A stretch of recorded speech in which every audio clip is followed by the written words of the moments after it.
The Tampa Bay Lightning have been one of the most talented teams in the Eastern Conference over the last few years, yet the results in the playoffs have been diminishing ever since they won their Stanley Cups. Now, after two very disappointing showings in the Battle of Florida, is this the last chance that the Tampa Bay Lightning will have for a deep playoff run during this era? Forget me, for you should forget it. You're living in the past, man. Last year was a big transition for the Tampa Bay Lightning, their first year post-Stamkos. Their longtime captain left for the Nashville Predators in free agency in what was seen as a bit of a messy divorce, but the Tampa Bay Lightning still had plenty of firepower to survive without him. Guys like Nikita Kucherov, Braden Point, Brandon Hagel, Victor Hedman, along with Andrei Vasilevsky in goal, was seen as a core competent enough to keep the Tampa Bay Lightning firmly in their competitive window. And then they added to that core with a big move in free agency by adding Jake Guentzel, a legitimate top-scoring winger that should have made them an even bigger threat out of the East. And then last season, the Tampa Bay Lightning was good. Not great. They were still elite offensively, but it wasn't enough to secure the #1 seed in the Atlantic Division, meaning that they were slated into a first-round rematch with their old foes, the Florida Panthers, who had eliminated them from the playoffs the year before.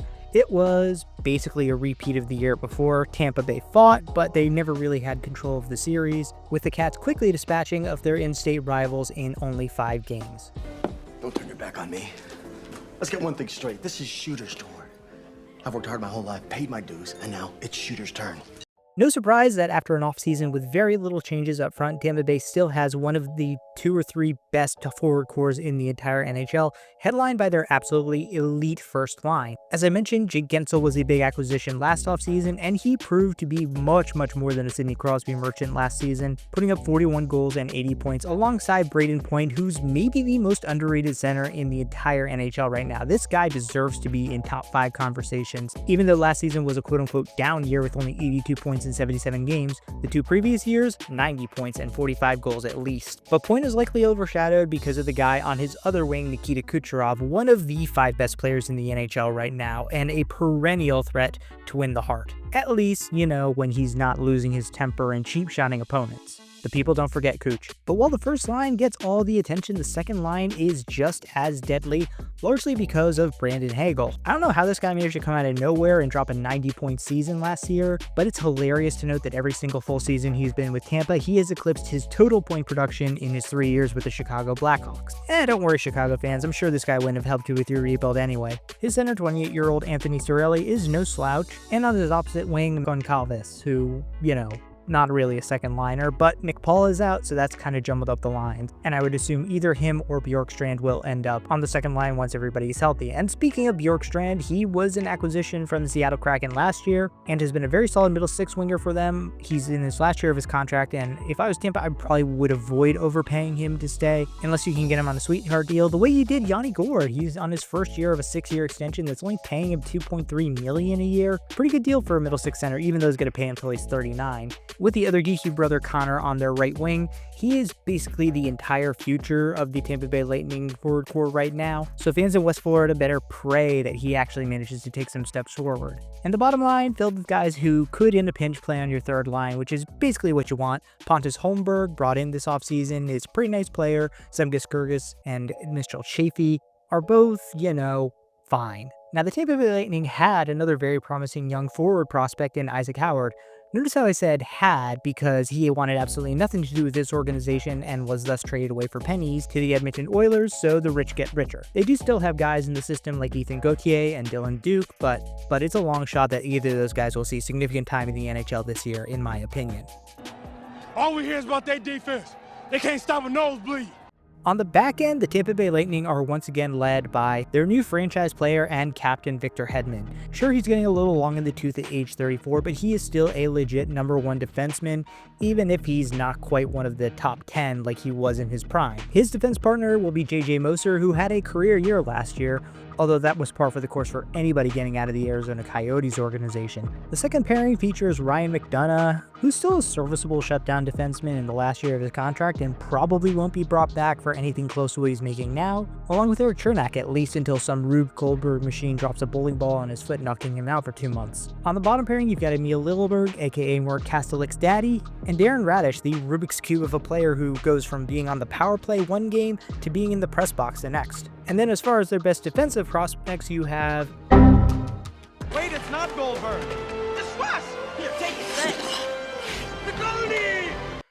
Andrei Vasilevskiy returns as a starting goaltender for the Tampa Bay Lightning, one of the true workhorse number ones in the NHL right now, by which I mean they can't afford to play him any less than 60 games a year, because the other 20 games that they play Jonas Johansson in are almost certainly going to be losses. But Vasi is still probably among the 6 or 7 best goaltenders in the NHL. He's an elite number 1 guy, and as long as he doesn't get hurt, the Tampa Bay Lightning will be completely fine. Oh boy. You ain't gonna be able to hit them. They're too good and you suck something awful. Yes, sir, I sure do. Having a head coach who's won 2 Stanley Cups and taken the team to 2 others should mean that John Cooper has absolute and total job security, which he does have. What, did you think that there was some rumor going around out there that the Tampa Bay Lightning might be looking to fire John Cooper just because he had 2 underwhelming seasons? He's incredibly well liked and respected around the league, and if he was ever fired, every other team in the NHL would be on the phone with his agent immediately trying to see whether they had a chance to bring him in as their coach, regardless of who they have behind their own bench. Since you're new here, I'm gonna cut you a break. Tampa Bay did basically nothing this offseason, not even exaggerating. The only guy that they added to their regular lineup is Pontus Holmberg from the Toronto Maple Leafs, who is a 4th-line center.